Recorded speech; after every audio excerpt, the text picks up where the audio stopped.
Bom, em primeiro lugar, obrigado pelo convite, a gente poder participar, colaborar aqui, tanto o Franzini, Guilherme Franzini, como eu mesmo.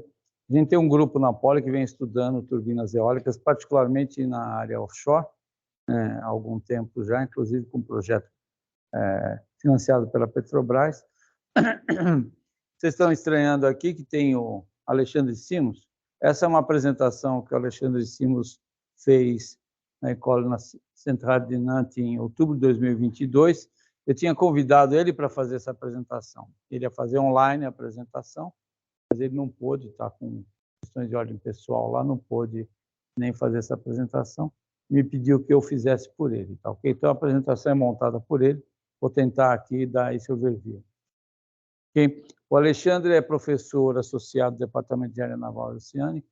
Atualmente, eu sou chefe do departamento lá. Me convidaram para passar para o Departamento de Engenharia Naval e Oceânica, que estavam precisando de força de trabalho lá. E o Alexandre, inclusive, é o vice-chefe do departamento. Tá? E ele que vem trabalhando bastante nessa área ao longo do tempo.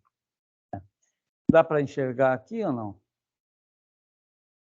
Bom, está muito ruim, com certeza. Mesmo para mim, que estou perto, está ruim. Esse é um boletim de 2021 da BEólica, né, que é a Associação Brasileira de Engenharia Eólica do Brasil. O que a gente tem em onshore wind energy no Brasil, na parte onshore, 58,8% é hidro ainda. A gente tem uma matriz energética bastante clean, né? Comparativamente a outros países. Vocês acabaram, não, vocês não viram, mas estava acabando de ver aqui o cenário mais mundial. A gente tem quase 60% que é hidrelétrica e já está com, já em 2021 estava com 10% de geração de energia eólica, cerca de 17,75 gigawatts de geração de energia eólica no Brasil. E outras fontes também que contribuem. Esse é o crescimento ao longo do tempo, né?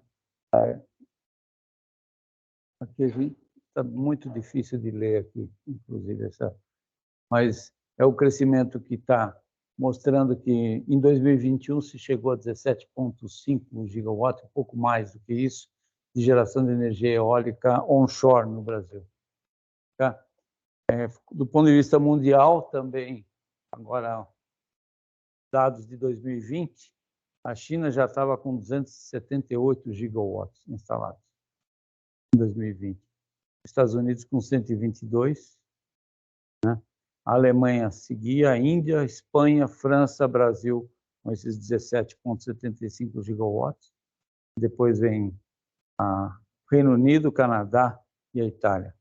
Agora mudou um pouco esse panorama, com certeza mudou, mas esse é um boletim da BEólica de 2021 que mostrava essa ordem, né?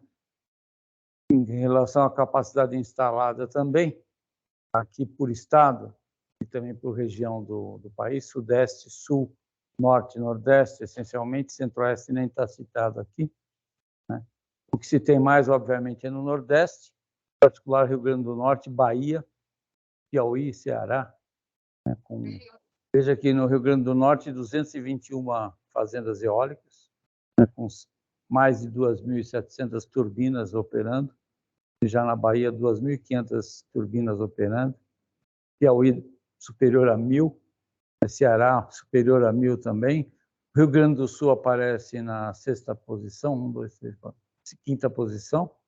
E depois Pernambuco, Paraíba, Maranhão, Santa Catarina, Sergipe, Rio de Janeiro, isso aqui é setembro de 2022, Rio de Janeiro estava com uma fazenda eólica operando com 23 turbinas, 17 turbinas, e o Paraná com uma fazenda eólica também, com 5 turbinas operando, gerando 2,5 megawatts, né? Pouca coisa. O destaque aqui está para o Nordeste. Esse é o porquê que o Nordeste é campeão aí, se deve à zona de convergência intertropical, né? Depois a gente vai ver alguns mapas mostrando o potencial eólico no Brasil, e vai ficar mais claro o porquê dessa situação, né? Aqui. Vocês podem ver, agora, olhando para o lado offshore, né? Evidentemente que a expansão vai se dar no mar, né? O mar, o vento é muito mais constante e vocês podem observar aqui que tem uma região de bastante vento aqui no sul, no Rio Grande do Sul, no norte, no nordeste ali, principalmente. Não tem tanto vento offshore assim na região da Bahia e Espírito Santo. Rio de Janeiro e São Paulo, principalmente Rio de Janeiro, tem uma boa intensidade de vento. E vocês não devem estar conseguindo enxergar, obviamente, mas essa escala amarela é da ordem de 8 a 8,5 metros por segundo, velocidade média de vento, né? A vermelha é da ordem de 10 metros por segundo a 100 metros de altura, que é medida. Ok? Então, essencialmente, o desenvolvimento dessas fazendas eólicas, elas vão se dar nessas regiões que têm mais intensidade de vento, obviamente. Não sei se vocês já conheciam esses dados ou não. Já conheciam. Em particular, na região da Bacia de Campos e a Bacia de Santos. Mas o problema é a profundidade, né? A profundidade é muito grande. Então, esses dados aqui... Opa, passou. Tem mais de 60 projetos que estão em fase de licenciamento ambiental, né? Principalmente nessas regiões 1, 2, 3 e 4.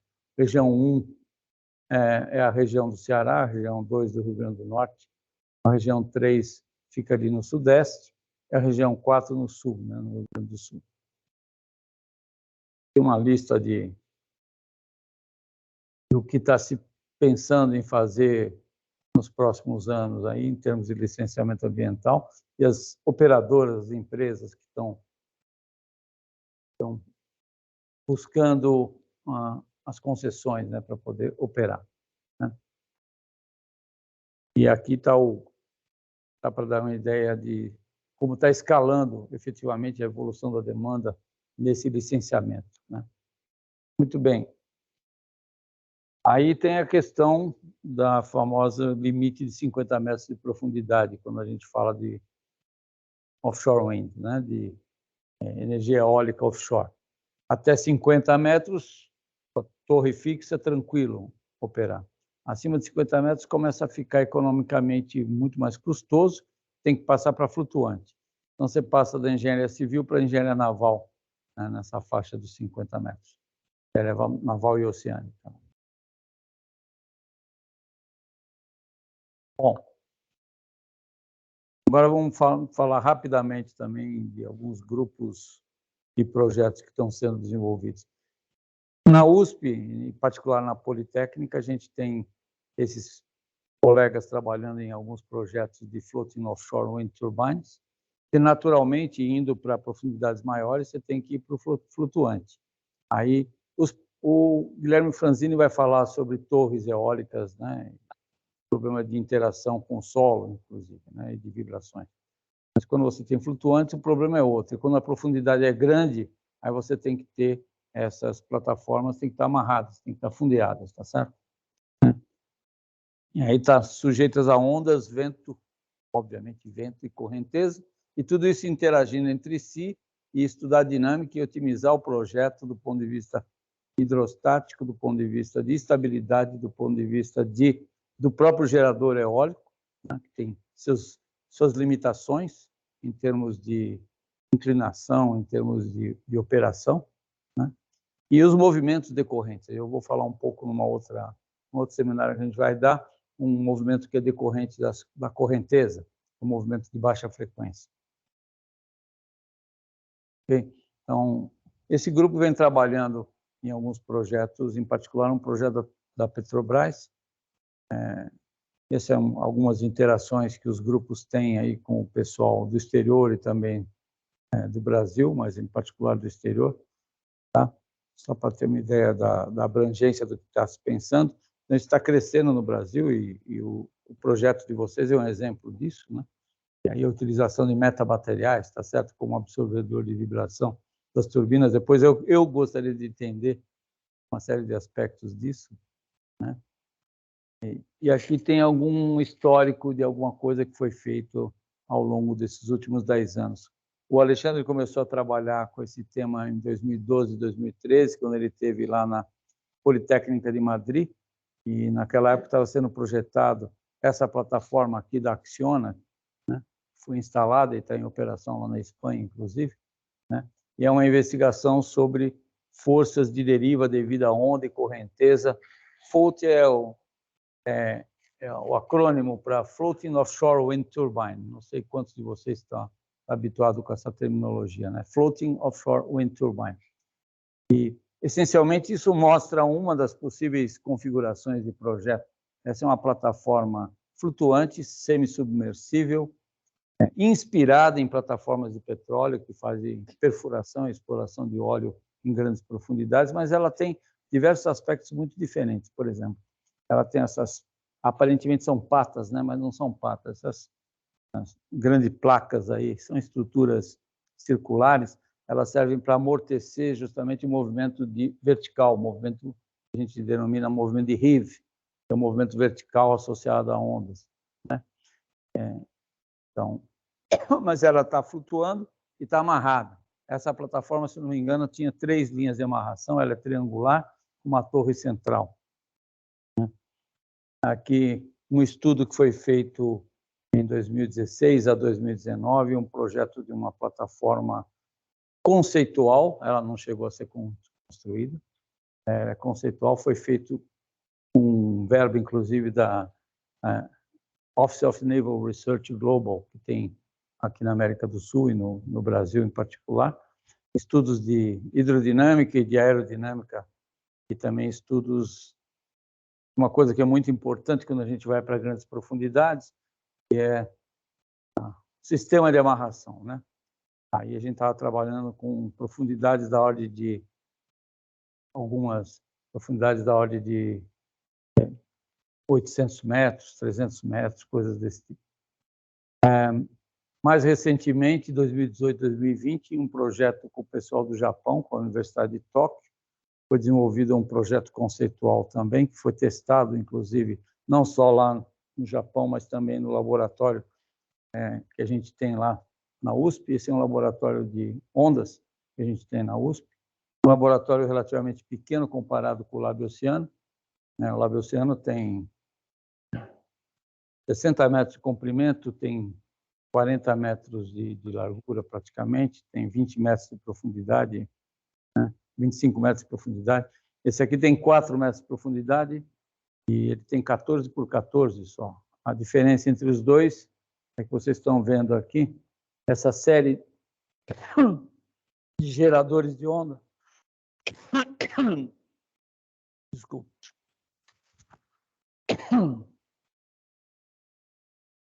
Gole d'água aqui que...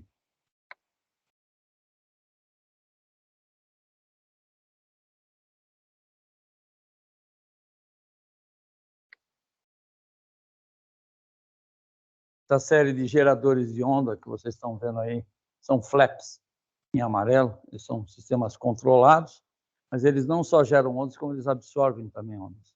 Essa é a diferença. Então, a ideia é você gerar onda de um lado e absorver do outro, de tal forma que, aparentemente, você estaria trabalhando num oceano infinito, né? E, obviamente, os modelos são de escala reduzida, são modelos de escala 1 para 50, coisas desse tipo. Tá? Aqui, essa é a plataforma que foi concebida. Ela foi concebida no seguinte cenário, foi concebida para operar próximo de Ilhabela, naquela região de Ilhabela, justamente uma das regiões que tem bastante intensidade de vento ali, né? E ela tem uma coluna central maior e 3 colunas centrais, periféricas ou orbitais maiores. Mas ela também é triangular e tem um sistema e tem uma torre central, né? Okay. E de 2020 a 2023, a gente está concluindo esse projeto agora, a Petrobras contratou um projeto de pesquisa e desenvolvimento para gerar um conceito de uma plataforma oceânica de grande profundidade para gerar energia, para fornecer energia para a plataforma de produção de petróleo. Okay? Qual que é o objetivo? Bom, a plataforma tem energia, né? Tem os geradores, tem gás que não... A intenção é justamente diminuir a pegada de carbono da plataforma na sua produção, tá certo? Essa é a intenção, ok? Então, é substituir a geração de energia que toca a plataforma por energia limpa, né? Agora, isso tem suas dificuldades. Uma única torre dessas não fornece energia, né, para uma... A gente está falando em coisas da ordem de 40 megawatts, uma plataforma de petróleo. No mínimo 40, pode chegar a mais do que isso. A plataforma de petróleo precisa de energia dessa ordem. Então, aqui a gente estava trabalhando com turbinas da ordem de... Começamos com da ordem de 12 megawatts, agora estamos trabalhando com turbinas de 15 megawatts. Tá? E um sistema de amarração do tipo catenária, e a profundidade típica aí é da ordem de 1.000 metros. Então, é uma coisa, outra escala. O que se tem instalado no mundo é até 300 metros. Então, no Brasil, a profundidade é muito grande, já muito próximo da costa. A vantagem é que a gente tem uma tecnologia muito boa para fundeios em grande profundidade, né? Todas as plataformas são fundeadas até 2.500 metros de profundidade. Então, amarrar uma plataforma como essa, aparentemente, não é complicado. Por outro lado, ela é muito leve comparada com essas plataformas de petróleo. Então, isso acaba trazendo outro tipo de problema na dinâmica própria da plataforma, ok? E esse é um dos estudos. Então, o que está se fazendo também é muito estudo de CFD também, e muito estudo de turbinas, de interferência de esteiras entre turbinas. Okay? Sim.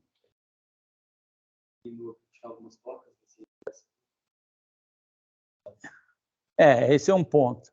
A rigor, ela tem, depois eu vou tratar disso quando falar do movimento que ela faz no plano horizontal devido à correnteza, né? Ela tem 3 colunas perimetrais, tem uma coluna central, tem uma torre central, e ela tem o que a gente denomina de pontuns, ou pontões, são flutuadores também, né? Ok? Esses flutuadores, eles dão bastante amortecimento hidrodinâmico na direção vertical e na direção, e alguma coisa no plano horizontal também, principalmente na direção vertical. E então não precisa daquelas patas, que são os heave plates, que a gente chama de heave plates. Okay? Então, esse é um outro conceito, né? Bom, agora falando rapidamente também dos laboratórios que estão envolvidos nesse projeto, tem o laboratório do TPN. TPN é Tanque de Provas Numérico. O nome é curioso, porque tem o laboratório de calibração hidrodinâmica, mas o pessoal trabalha muito com simulação mesmo, né? Simulação. Algum de vocês, não sei se algum de vocês conhece lá, o Marcelo conhece, né? O Marcelo conhece. Alguns de vocês estiveram naquele curso de dinâmica não linear que a gente deu algum tempo atrás, o Marcelo, inclusive, não, né?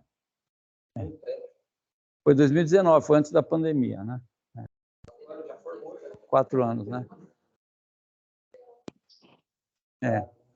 Então, a gente mostrou, inclusive, uma experiência ali nesse laboratório. Esse laboratório trabalha nessas linhas de pesquisa, principalmente em simulação de manobra de grandes navios e portuária e tal, na parte offshore, obviamente, na parte de produção de petróleo. Seakeeping é comportamento em ondas, né? E agora, de 10 anos para cá, tem trabalhado nessa parte de flutuantes, com o objetivo de ter turbinas eólicas flutuantes. Aqui algumas fotos também do laboratório, alguma capacidade do laboratório também. Esse laboratório de hidrodinâmica, ele serve para calibrar os modelos teóricos. Tá? O projeto da Petrobras em si trabalhou com lista de otimização. Tá? Então, são geradas milhares de formas e de geometrias, né? Com 5 colunas, com 7 colunas, com 3 colunas, com pontum, sem pontum, estudando os diversos aspectos de característica hidrostática e hidrodinâmica da plataforma até chegar num projeto otimizado. né, o melhor projeto otimizado, levando em consideração os movimentos da plataforma. A plataforma pode ser considerada, no primeiro momento, como um corpo rígido, né, com 6 graus de liberdade de movimento, amarrado, né. A dinâmica dessa plataforma, num primeiro momento, pode ser considerada de pequenos movimentos, portanto, lineariza-se as equações de movimento e a otimização é feita em cima de equações de movimento linearizadas, né, para depois se estudar, na situação otimizada, os movimentos de maior amplitude também. É mais ou menos isso que se faz, e a gente chegou em 2 cascos com uma turbina de 15 megawatts que vão ser ensaiados agora no Lab Oceano, inclusive no segundo semestre desse projeto, para terminar o projeto. Eu não me lembro, mas é da ordem de 150 metros o raio. Então, é 15 megawatts. Né? É 180, eu acho, 150. Eu não me lembro dessas dimensões exatamente. São estruturas enormes, então você está... Mas essas estruturas em terra já são gigantescas, né? Imagina uma montagem de uma estrutura dessa no mar, certo? Como que você monta essa torre, como que você coloca, né? Você tem que montar tudo isso fora, tem que montar e depois rebocar o conjunto. É dificílimo montar offshore mesmo, dificílimo, senão praticamente impossível. Aí tem um aspecto interessante também, como fazer a manutenção da turbina que fica a 100 e tantos metros de altura. A turbina está aqui, né? Certo? O gerador está lá em cima. Como que você faz a manutenção? Claro que você tem acesso por elevador, eventualmente dentro da torre, né? Aí a torre é do quê? De aço, essencialmente, tá certo? O material metálico é aço. As pás não, as pás são material compósito em geral. Aí é uma pergunta que eu tenho para vocês, que material que vocês vão utilizar como metamaterial para absorver vibrações das pás e tal? Então, as dificuldades de manutenção são tremendas, né? As turbinas com eixo horizontal elas são bem eficientes comparadas com as turbinas de eixo vertical. As de eixo vertical, que são são pouquíssimo usadas por causa da eficiência, por outro lado, nesse porte aí, elas têm uma vantagem, que é o gerador está lá embaixo. Então, a questão de manutenção, né? Então, não adianta só ter eficiência se você não consegue fazer a manutenção. De qualquer forma, imagina-se uma fazenda de turbinas eólicas amarradas no fundo do oceano. O Franzini vai falar de técnicas de amarração combinadas ou compartilhadas, né? Você amarra uma plataforma na outra e com isso você ganha um pouco de eficiência do processo de amarração no solo do oceano. Por outro lado, você introduz outras coisas, introduz ressonâncias internas no sistema, ele vai falar sobre isso. Então, essas questões todas que a gente está estudando e vem estudando, né? Falando ainda dos desenvolvimentos, o que se utiliza muito é um software chamado OpenFast, é um software aberto, que é da National Renewable Energy Laboratory, que fica lá no Colorado, né? Vocês, obviamente, conhecem esse laboratório. E a gente desenvolveu, para a parte de hidrodinâmica, desenvolveu um software dedicado lá na USP. Foi, inclusive, uma tese de doutorado de um aluno nosso que defendeu 2021, e agora ele está justamente trabalhando lá no NREL, lá no Colorado, ele foi para lá. E tem também desenvolvimentos na área de amarração, tem esse programa que foi desenvolvido, permite fazer análise de sistemas amarrados compartilhados, né? Aqui vocês têm alguma ideia também do modelo sendo testado no nosso laboratório. Nosso laboratório, ele, como eu falei anteriormente, tem pequenas dimensões, ele é muito eficiente para se trabalhar, permite o acesso direto e é barato fazer relativamente um ensaio nesse laboratório, comparativamente com a operação do Lab Oceano. Mas o Lab Oceano permite que você faça os ensaios em correnteza, né, que lá tem um gerador de correnteza, né, e permite fazer também sair em ondas e em escalas maiores, né? Então, naturalmente, a gente vai para lá fazer os ensaios, né? Muito bem. Uma coisa muito interessante para o pessoal de controle foi desenvolvido que a gente chama Software in the Loop, esse SIL, foi desenvolvido, é uma coisa, uma tecnologia própria, poucos grupos de pesquisa têm isso no mundo, que é o seguinte, isso é uma turbina eólica, então tem que ter vento, tá certo? Só que você não tem o vento, porque não está num túnel de vento simultaneamente dentro de um tanque. Como é que você emula a força do vento sobre a turbina e, portanto, por sobre toda a estrutura? Você emula através de desse sistema aqui. Vocês podem ver aqui, tem 4... Isso aqui são hélices de drones, tá? E controlando as hélices de drone, você consegue emular a força gerada, que seria gerada pelo vento, tá? E com o espectro de vento, o espectro em frequência de vento. Só que você tem que fazer isso com software in the loop, controlando o tempo todo no domínio do tempo, em real time.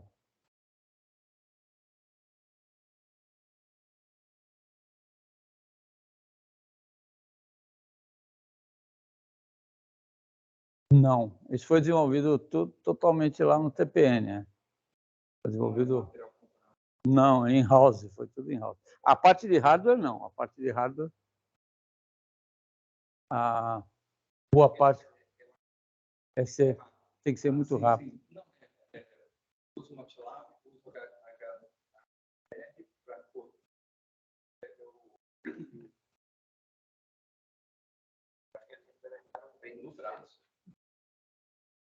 Em C, né?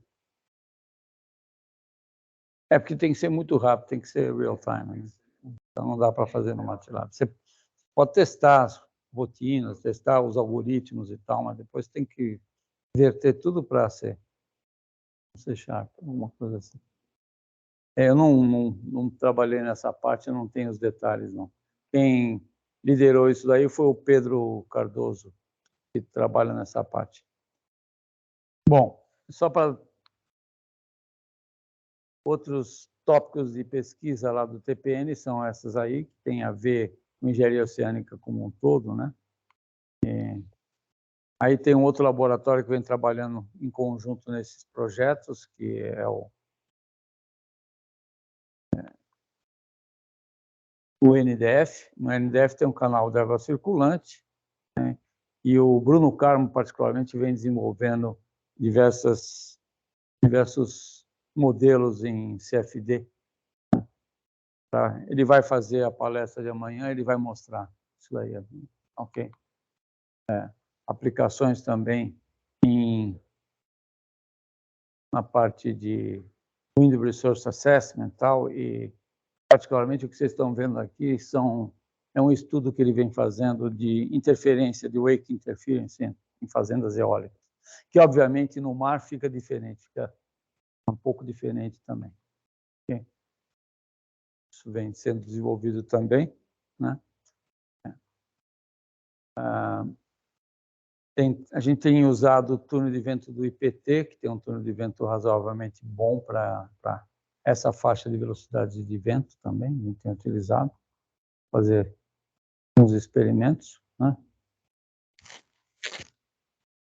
Essa mais a parte CFD mesmo.